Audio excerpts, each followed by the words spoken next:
I couldn't take it. I mean, I was on the floor crying. I was so emotional. I couldn't talk to people. I couldn't leave my house. I couldn't go outside. Linda Summit could not go outside when she found out her son, Dustin Turner, here when he was an infant, accused of first-degree murder and abduction with intent to defile, college co-ed Jennifer Evans visiting from Georgia. I would walk out on the deck, look up and see the stars and start crying and have to come right back in the house because he couldn't see the stars. He couldn't see the moon. Dustin and his Navy SEAL in training buddy, Billy Joe Brown, would be charged and found guilty of both charges. Dustin Turner made it clear, though, on the stand that it was Billy Joe Brown who strangled Evans. When I looked over there, and his arms were around her, and he was pulling back, and he was just, you could tell he's really squeezing, and she wasn't even moving. But Virginia has a felony murder rule,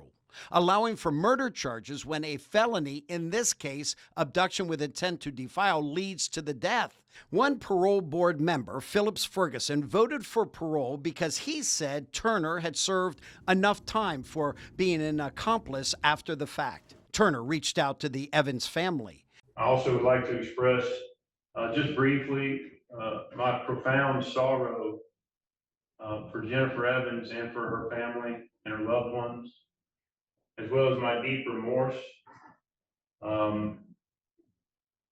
for choices that I made, actions and inactions. Two others joined Ferguson for a 3-2 decision to grant parole to Dustin Turner. Summit watching by Zoom from her home in Indiana. My sister was here and her husband, and we had a glass of champagne and we cheered. A spokesperson for the Evans family says there is disappointment with the board's split decision. Our hope is that this 30-year-long legal battle will be put to rest and Jennifer's memory be honored in a way that is respectful, dignified, and lasting. Over the years, no one has fought harder for Turner than his mother. I asked her, with the benefit of hindsight, what does she wish? Well, I wish he'd never let Billy Brown in his car.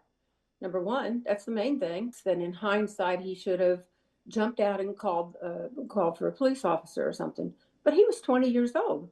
He was young. He was in shock.